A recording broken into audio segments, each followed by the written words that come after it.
क्या आपने कभी सोचा है कि जिस मिट्टी पर हम रोज चलते हैं वही मिट्टी दुनिया की सबसे एडवांस इंडस्ट्रीज की नींव हो सकती है। और क्या आपको पता है कि भारत की जमीन आज सिर्फ फसल नहीं उगा रही बल्कि एयरक्राफ्ट, न्यूक्लियर रिएक्टर, सेमीकंडक्टर्स और मिसाइल टेक्नोलॉजी तक को चला रही है। वीडियो में आगे बढ़ने से पहले वीडियो को लाइक कर दें, चैनल को सब्सक्राइब कर दें। आज कतर, यूएई और तुर्की जैसे देश भारत से मिट्टी इंपोर्ट करते हैं और सिर्फ यही नहीं, दुनिया के कम से कम 20 से ज्यादा देश ऐसे हैं जहां भारतीय मिट्टी करोड़ों रुपयों की कीमत पर खरीदी जा रही है। 2023 के आंकड़ों के मुताबिक भारत ने लगभग 6 करोड़ की मिट्टी एक्सपोर्ट की थी। सुनने में यह रकम भारत जैसी विशाल अर्थव्यवस्था के लिए भले ही मामूली लगे, लेकिन असली खेल यहाँ से शुरू होता है, क्योंकि यही 6 करोड़ की मिट्टी विदेशों में हजारों करोड़ की इंडस्ट्रीज को जिंदा रखती है। भारत से एक्सपोर्ट होने वाली रेत और बालू आज एयरक्राफ्ट मैन्युफैक्चरिंग से लेकर न्यूक्लियर पावर प्लांट्स तक में इस्तेमाल हो रही है। भारत की मिट्टी में पाए जाने वाले इल्मेनाइट और रूटाइल जैसे मिनरल से टाइटेनियम बनाया जाता है और यही titanium nuclear reactor, fighter jets और स्पेस टेक्नोलॉजी की रीढ़ है। वहीं भारत में मिलने वाली गार्नेट्स एंड वाटर जेट कटिंग मशीनों में इस्तेमाल होती है। यही मशीनें एयरक्राफ्ट के जटिल पार्ट्स को मिलीमीटर की सटीकता से काटती है। लेकिन सवाल यह है कि आज अचानक भारतीय मिट्टी पर इतनी चर्चा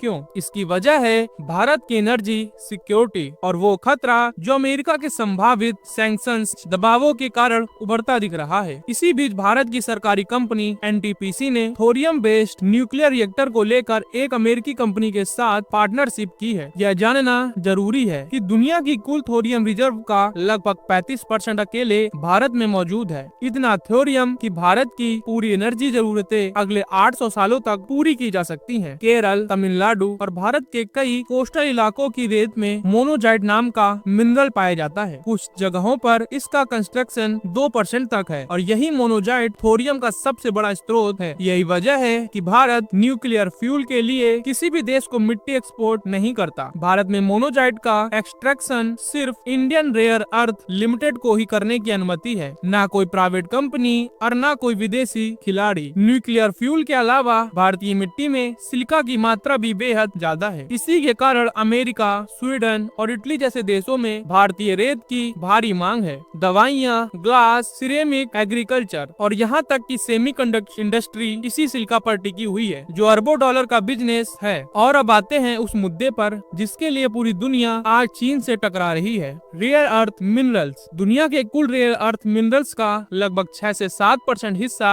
भारत की मिट्टी में मौजूद है। इसके बावजूद भारत की ऑटोमोबाइल और मशीन इंडस्ट्री आज भी रेयर अर्थ मिनरल्स के लिए इंपोर्ट पर निर्भर है। शायद इसी वजह से हमारे पूर्वज भारत को सोने की चिड़िया कहा करते थे। हम 1000 साल से खजाने पर बैठे थे, लेकिन उसे निकालने की तकनीक हमारे पास नहीं थी। आज जो देश अपनी जमीन की वैल्यू समझ गए वो अमीर बन गए और जो देश सिर्फ संसाधन बेचते रहे वो झुकने पर मजबूर हो गए। अच्छी खबर यह है कि अब भारत की आंख खुल चुकी है। हाल ही में सरकार ने रेयर अर्थ मेटल्स के प्रोडक्शन के लिए इंसेंटिव स्कीम को मंजूरी दी है। सेमीकंडक्टर फैब्रिकेशन से जुड़े कई बड़े प्रोजेक्ट्स भी अप्रूव हो चुके हैं और उम्मीद है कि इस साल भारत में सिलिकॉन चिप्स का उत्पादन शुरू हो जाएगा। अमेरिका एशिया के सिर्फ एक देश से डरता है, क्योंकि वो देश कभी भी सप्लाई चेन रोक सकता है। भारत के पास अब तक ऐसी ताकत नहीं थी, इसीलिए आज हमें 500% टैरिफ जैसी धमकियां दी जा रही हैं। लेकिन अब वक्त बदल रहा है। Aero engine, rare earth minerals और सेमीकंडक्टर्स और न्यूक्लियर फ्यूल जैसे सेक्टर्स में भारत धीरे धीरे अपनी पकड़ बना रहा है।